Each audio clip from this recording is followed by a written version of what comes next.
আবাসে survey হয়েছে গোটা রাজ্য জুড়ে। সার্ভে হয়ে প্রথম কিস্তির টাকা রাজ্য সরকার দিয়ে দিচ্ছে, সবাইকে দিয়ে দেওয়া হয়েছে। এবার দেখুন একটা বাড়ি, এই বাড়িটা দেখুন তো, এই বাড়িটা কার জানেন?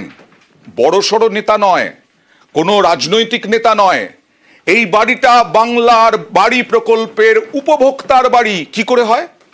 উপভোক্তার বাড়ি এইরকম এসি লাগানো আছে, মানেটা কি? কি রহস্য এর পেছনে? এই বাংলার বাড়ির এই বাড়ির মালিক বাংলার বাড়ি প্রকল্পের টাকা পেয়ে গেছেন। সার্ভে হচ্ছে বলছিলাম না, সার্ভেতে সমীক্ষক হিসেবে এই বাংলার এই বাড়ির যে সদস্য তার স্ত্রী, স্বামীর গোয়াল ঘর দেখিয়ে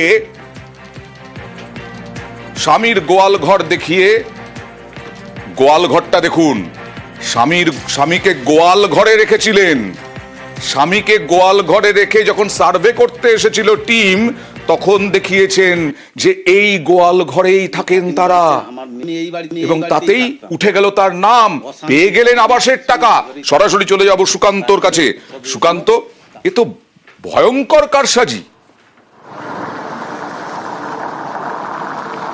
একদমই অন্য। দেখো, আশাকর্মী নিজে সার্ভে করছিলেন এবং সেই সার্ভেতে দেখা যাচ্ছে যে তার স্বামী তাকে কিন্তু গোয়াল ঘরে রেখে তিনি সার্ভেতে তার আবাস যোজনার নাম তুলেছেন স্বামীর, এবং সেই প্রথম কিস্তির 60,000 টাকাও পেয়েছে বলে প্রশাসন সূত্রে খবর। এবং তারপরে এলাকার মানুষ তারা কিন্তু একটা অভিযোগ করেন এবং আমাদের কাছে একটা যোগাযোগ করেন। আমরা যখন জানতে পারি যে ওই আশাকর্মী প্রকৃতভাবেই তিনি ওই সার্ভের সাথে যুক্ত ছিলেন এবং নাম তোলার ক্ষেত্রে তার একটি ভূমিকা যথেষ্ট রয়েছে, এবং তার স্বামীর পাকা বাড়ি রয়েছে। শুধু তাই নয়, তাদের মোটামুটি সচ্ছল পরিবার, বাড়িতে এসি পর্যন্ত রয়েছে, সেই ছবিও আমরা পেয়েছি। তারপরেও কিন্তু ওই আশাকর্মী একটা বাড়ি, বড় বাড়ি, সঙ্গে এসি, সঙ্গে গোয়াল ঘর, এর থেকে আর সচ্ছল কি করে হয়? এই যে অভিযুক্ত অর্থাৎ সমীক্ষক দল, আশাকর্মীদেরও ঢোকানো হয়েছে সমীক্ষক দলে, সেখানেও যদি এই দু একজন এরকম কুকীর্তি করে, তাহলে রাজ্যের এই বাড়ির টাকা দেওয়াতে কার দায়? এই গাফিলতিতে, এই কারসাজিতে এই সমস্ত প্রশ্ন উঠছে। দেখুন, অভিযুক্তকে চেপে ধরতেই মেজাজও হারালেন। এই জায়গা কার নামে? এই জায়গা আমার বড় ভাসুরের নামে। আমাদের কারো কোনো নামে আমাদের কেউ দিয়ে যায় না, আমার স্বামীর নয়। তাহলে আপনারা এখানে আসেন কি করে? আপনাদের জায়গা নামে নেই তো? বাস্তু পরিচয়ে আছি, আমাকে বিয়ে করে নিয়ে এসেছে আমার স্বামী, এসেছি। এই জায়গা নামে আছে না নেই? কার নামে আছে আমি বলতে পারবো না তো। এই তো বললেন ভাসুরের নামে জায়গা। আরে কার রাখা আছে? বড় আমার স্বামীর নামে নেই। আপনার স্বামীর নামে নেই? না, আমার স্বামীর নামে। শ্বশুরের নামে আছে? হ্যাঁ, আমার শ্বশুরের নামে, তাও আমি জানি না কার নামে আছে। আমরা এখানে আছি। মাটির বাড়িতে কতদিন আগে থাকতেন? মাটির বাড়িতে বছর 4 হলো আমরা বাড়ি থেকে বেরিয়ে এসেছি ফাটল ধরতে। ফাটল ধরার অনুপযুক্ত। 4 বছর কোথায় আছেন? 4 বছর কথা আমার দেওয়ার এখানে দয়া করে আমাকে একটা রুম দিয়েছে থাকার জন্য দয়া করে। বড় বড় চোখ করে কোন রকমে রাগঢাক দেওয়ার চেষ্টা করছেন, আর কার বাড়িতে এই বাড়ি কার নামে সেসব কিছু বলতে পারছেন না, এক একবার এক এক রকম। তারপরে দেখুন আরো যখন চেপে ধরা হলো। আমি সার্ভে করতেছিলাম, আমার উপর আমি শুধু ঘর চিনি দিয়া, এটা বামাচাকির বাড়ি, সার্ভের কাজ করছিল। হ্যাঁ, অফিসার কাজ করেছে। সার্ভের দায়িত্ব দিয়েছিল পশ্চিমবঙ্গ সরকার। পশ্চিমবঙ্গ সরকার দেয়নি, অফিসার কাজ করেছে। আশা কর্মীকে শুধু বাড়ি চিনি দিয়েছিল কেন্দ্র সরকার। এইবারে লিস্টে বলা ছিল বাড়ি চিনানাটাও সার্ভে। হ্যাঁ, না, বাড়ি চিনানাটাও সার্ভে। বাড়ি শুধু চেনানোর জন্য আগের বারে লিস্টে আমার পড়ে। আপনি আমার কথার উত্তর দিন, আপনার বকা আমি শুনবো না। আমার বকা শুনতে হবে। আমি কি বলছি?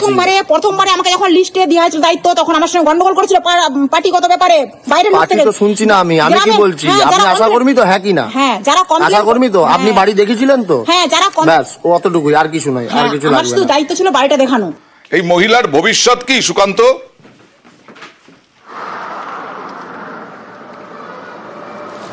দেখো, এই মহিলা ওই এলাকারই আশাকর্মী এবং সেই প্রভাব খাটিয়ে এই কাজ করেছেন বলে জানা যাচ্ছে। এবং পুরো বিষয়টি নিয়ে দাসপুর এক ভিডিওর কাছে আমরা যখন গিয়েছিলাম, তিনি অবশ্য আশ্বস্ত করেছেন যে পুরো বিষয়টা তদন্ত করে দেখা হবে, এবং যদি প্রকৃতভাবে তার বাড়ি থাকে তাহলে কিন্তু উপযুক্ত শাস্তি দেওয়া হবে। এখন অয়নদা দেখার যে কেবলমাত্র আবাস যোজনা 60,000 টাকা ফেরত দেওয়া ছাড়াও আরো কি ব্যবস্থা নেয় প্রশাসন। নিশ্চয়ই আমরাও নিশ্চয়ই তারই আশায় থাকবো, এবং পদক্ষেপ কি করা হচ্ছে সেদিকে আমাদের নজর থাকবে। আর এই যে স্ত্রীর কারসাজিতে আবাসের টাকা পেয়ে গেলেন, এই ভদ্রলোকের নামেই ব্যাংকে টাকা ঢুকেছে, তাকেও চেপে ধরেছিলাম আমরা, তিনিও তো হোঁচট খাচ্ছেন। ওই ঘরটা আপনাদের দুই ভাইয়ের বা আপনার? না না, আমার নেই। আমার এবারে স্ত্রী জানে, আমি আমার সঙ্গে ওইরকম নিয়েছে। আপনি এড়িয়ে যাচ্ছেন কেন? আপনার ঘরটা হ্যাঁ কি না বলুন। আমার ঘর নেই। আপনার ঘর কার ঘর? আমার ছোট ভাইয়ের আছে। আমরা 4-5 ভাই। আপনার ঘরে মিটার ঝুলছে, আপনার নামে মিটারের বিল আসছে। মিটারটা আমি তাহলে কোথায় লাগাবো বলুন? মিটারটা কোথায় লাগাবো বলতে? আপনি যেখানে ঘুমান সেখানেই লাগিয়েছেন, এই তো হচ্ছে কথা। অফিসিয়ালি আপনি ঘর পাওয়ার যোগ্য নন, ঠিক আছে? আপনি কি তাহলে কি টাকা ফেরত দেবেন না আপনি ঘর করবেন? আমার স্ত্রীকে বলি, আপনার স্ত্রীর সঙ্গে তো খারাপ সম্পর্ক, সেই আমাকে যোগাযোগ করে দিচ্ছে। এবারে মানে কি করেছিল? আপনার স্ত্রী করেছিল? আপনার স্ত্রী সার্ভে, আমার প্রথমে সার্ভে তো সেই করেছে, সে যেহেতু তার একটা ক্ষমতা আছে সে করে দিয়েছে আপনার। কিন্তু আপনি মনে প্রাণে বলুন দেখি, আপনি তাকে বলবো যে আমার পাওয়ার যোগ্য নয়, তাহলে তুমি টাকা ফেরত দিয়ে আসবে, আমি এটাই বলবো। সে তো টাকা ফেরত দিতে পারবেন, আপনার অ্যাকাউন্টে টাকা ঢুকেছে, আপনি টাকা আমাকেই ফেরত দিতে হবে। আর বিডিও অবশ্য আশ্বাস দিচ্ছেন সরকারি নিয়ম মেনেই যা যা করার তিনি পদক্ষেপ করবেন। সরকারি যে নিয়ম অনুযায়ী আমরা ওনাকে আগে প্রথমে বলবো, ওনাকে একটা নোটিশ করবো, নোটিশ করে আমরা ডাকবো। উনি যদি স্বেচ্ছায় টাকাটা দেন ভালো, আর না হলে আমাদের যেটা সরকারি যেটা গাইডলাইন আছে, নিয়ম আছে, যেটা ওটাকে আবার ওনার এগেনস্টে একটা এফআইআর হবে, এফআইআর এর টাকাটা কিন্তু আমাদেরকে কিন্তু উদ্ধার করতে হবে। এই উদ্ধার করে আমরা কিন্তু দেবো, অবশ্যই দেবো। কৃষ্ণগঞ্জ, এখান থেকে বাংলাদেশ সীমান্ত মাত্র 1 থেকে 1.5 কিলোমিটার। সেখানেই এইরকম ভাবে বাংকার, দেখুন এক মানুষ নয়, প্রায় 2 মানুষ সমান, এবং অনেকে থাকতে পারবেন, অস্ত্র শস্ত্র সমস্ত কিছু জমিয়ে রাখা যাবে এখানে, এরকমটাই বলা হচ্ছে। 1.5 কোটির ফেন্সিডিল উদ্ধার হয়েছে, কিন্তু শুধু ফেন্সিডিল নাকি ফেন্সিডিলের আড়ালে অন্য কোনো ছক, অন্য কোনো নাশকতার ছক, এই প্রশ্নই উঠছে বারবার। প্রজাতন্ত্র দিবস আগামীকাল, তার আগেই এই সীমান্তে বাংকারের হদিশ নিয়ে এখন যথেষ্ট শোরগোল পড়ে গেছে।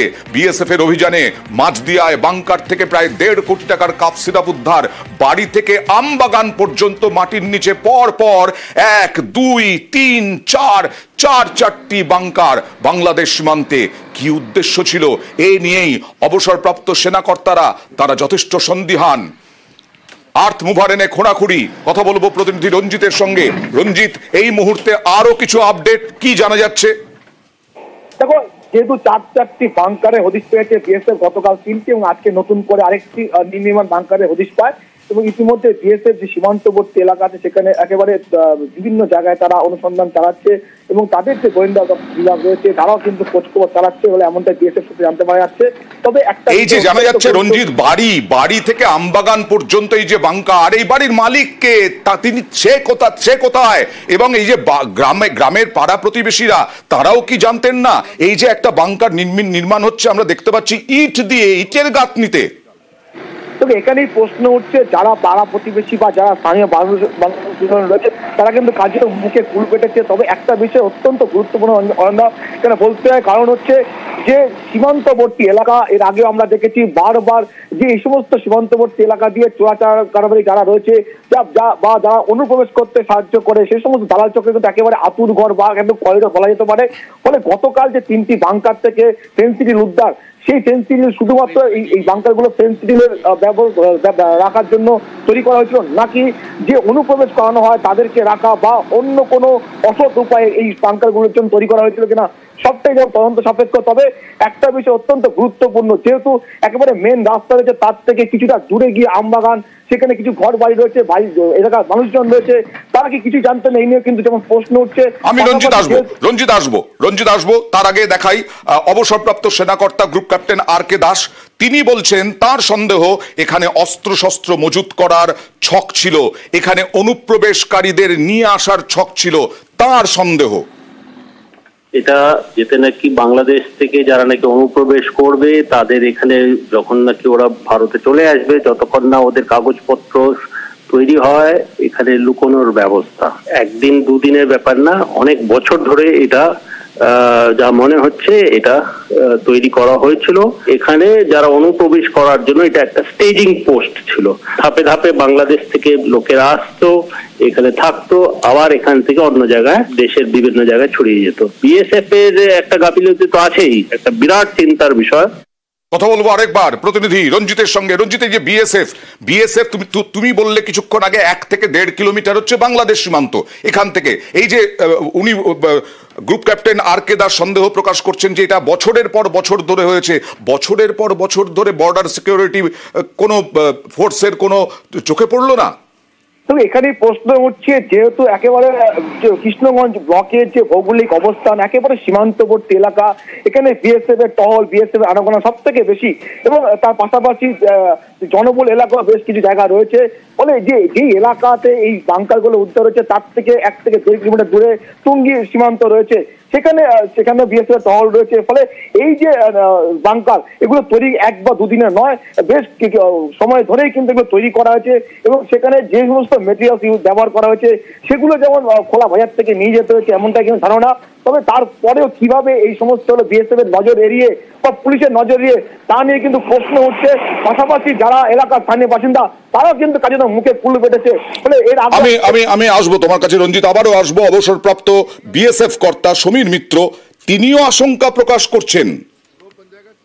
এত বড় একটা কাজ হলো অথচ কেউ দেখলো না, এটা কি করে হতে পারে? এটা একটা অস্বাভাবিক ব্যাপার যে গ্রামের লোকেরা পর্যন্ত জানলো না। একটা জায়গাটা স্টোরেজ মতো দেখা যায়, ট্যাঙ্ক মতো, সেটাকে কোনো কেমিক্যাল ওখানে ভরার জন্য ওকে বিকালে দিয়ে কোনো নাশকতামূলক কাজ করার জন্য ইলিগাল গানস যদি আসে সেইগুলো লুকিয়ে রাখার জন্য। কেননা আমাদের ভালনারেবল ডিস্ট্রিক্ট কোনগুলো, সেটা মালদা, মুর্শিদাবাদ, নদিয়া, উত্তর 24 পরগনা, সাউথ ইয়েতে, যেখান থেকে আমরা গান কনসাইনমেন্ট ইলিগাল গানগুলো নর্মালি আসে